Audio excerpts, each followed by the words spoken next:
Hey, Jack here again. Today I'm going to talk to you about a paper that got a lot of press attention because they redid the Milgram experiment, something that I'm sure you're all aware of. Milgram experiment, one of the classic psychology experiments that everyone at undergraduate psychology degree learns. I definitely enjoyed learning about the study the first time when I was doing my undergraduate degree all those years ago. You're gonna get a shock, 180 volts. Ow! I can't stand the pain. Let me out of here. Can't stand it. I'm not gonna kill that man there. I mean, who's gonna take the responsibility if anything happens to that gentleman? I'm responsible for anything that happens here. Continue, please. And what they've done with this is they've looked at a sense of agency whilst doing the Milgram experiment. Hello, you're here, aren't you? The cat has just jumped up. Obviously, it is interested as well. So the sense of agency, just to give you guys a quick roundup, I'll probably do a video about the sense of agency, a couple of classic papers for that later on, another date. But the sense of agency relates to the sense of ownership that you feel over your own actions and the outcomes of those actions. So when we do an action, generally we feel that, if I can catch it, that was me. That I was the one that decided to throw the piece of paper up in the air and catch it. But sometimes you feel like your actions aren't your own. They are forced upon you. And this paper looked at that, how coercion changes the sense of agency in the human brain.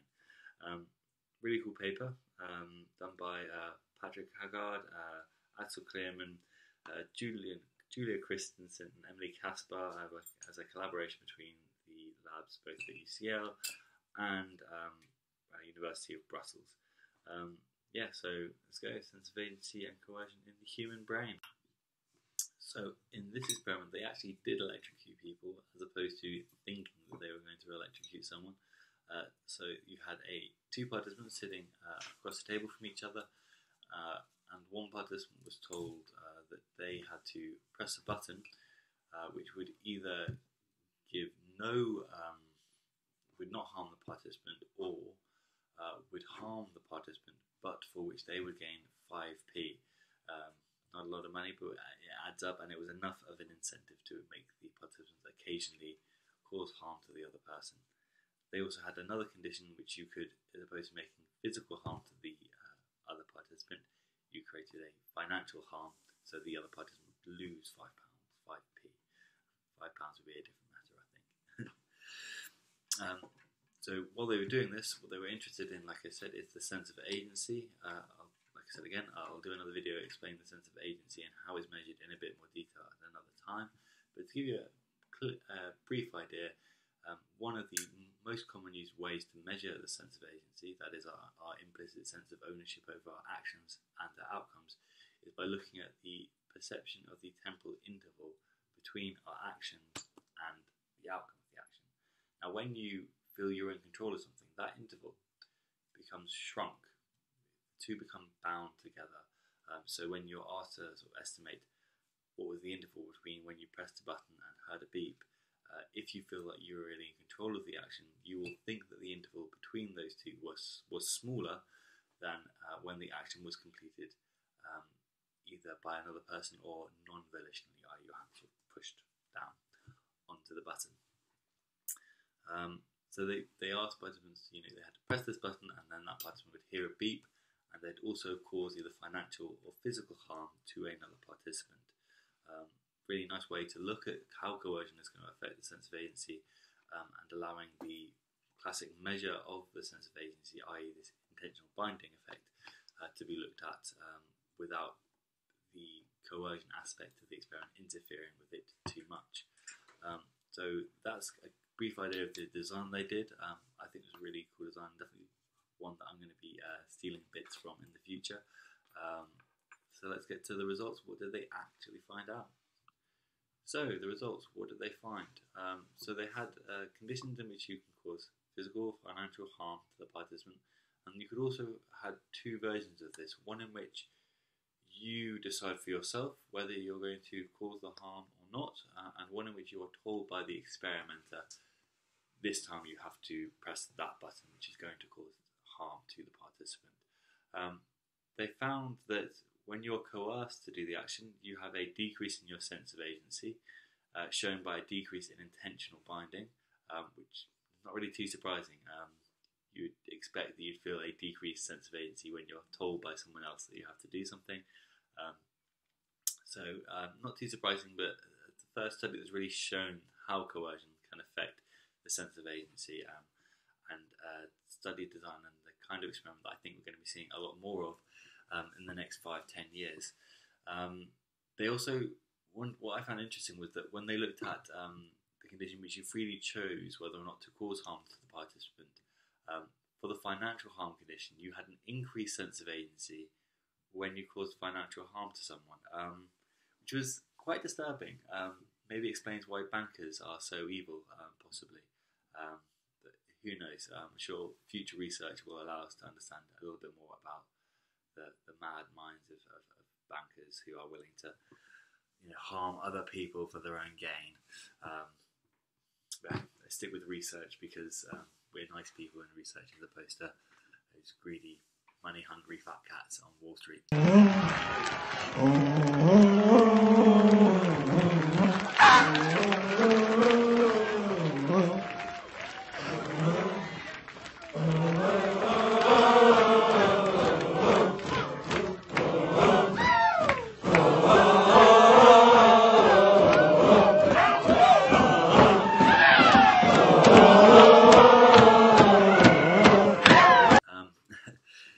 So that was the sort of first results, the behavioural. That was the behavioural results that they found. That you have a decreased sense of agency when you're coerced to do an action, and surprisingly, that you have an increased sense of agency when you're causing financial harm to someone, as opposed to not causing financial harm to someone. Sad, but that's what the research has shown. They also, while they were doing the experiment, they also looked at EEG activity. Specifically, they were interested in the N100, which is a event-related potential that occurs after a sensory event has happened in the environment.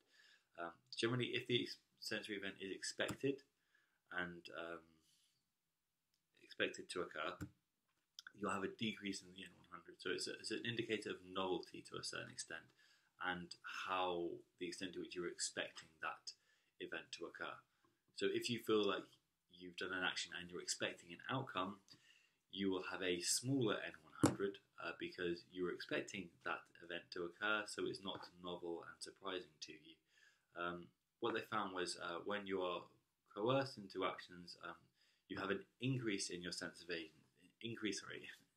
You have an increase in your N100 when you are coerced to do an action, which is quite nice, and it sort of suggests that you sort of distance yourself from the outcomes of events that you did not do. You do not feel that you had the decision to do the actions that you were coerced to do.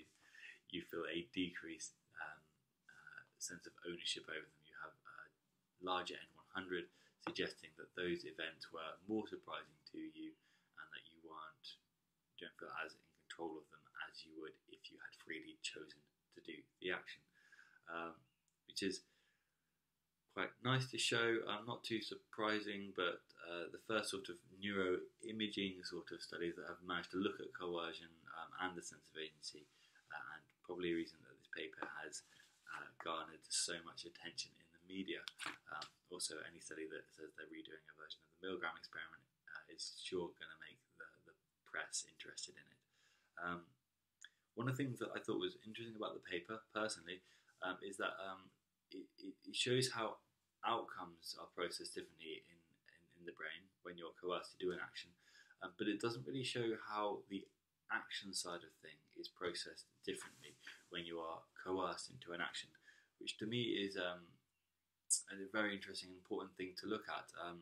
When you're forced to do an action, do you feel like you have a decrease in, say, your readiness potential, or changes in your readiness potential, which is an ERP, event-related potential, related to the actions that you produce, or does your processing of the action stay the same? Is it only the outcome of coerced actions which have a different neural processing for?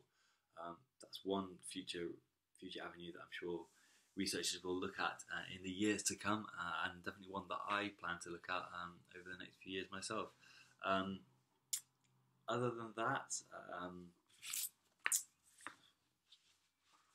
what else can we say about this paper that's cool? I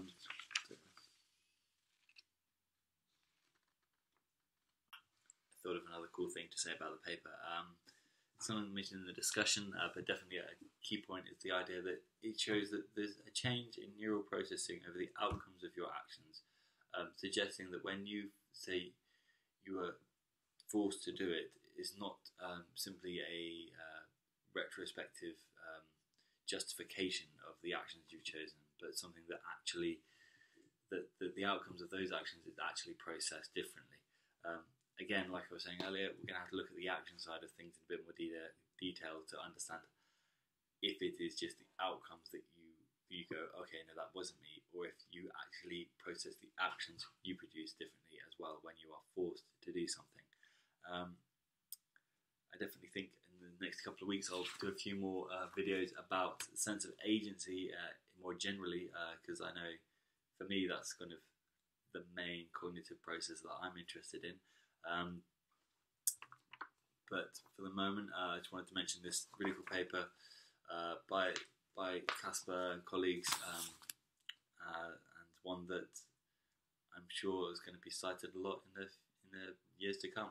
If you like the video, please subscribe or like, comments for videos about journals that you'd be interested in seeing. Leave them in the comments below, so I know who's watching and what they'd like me to review for them.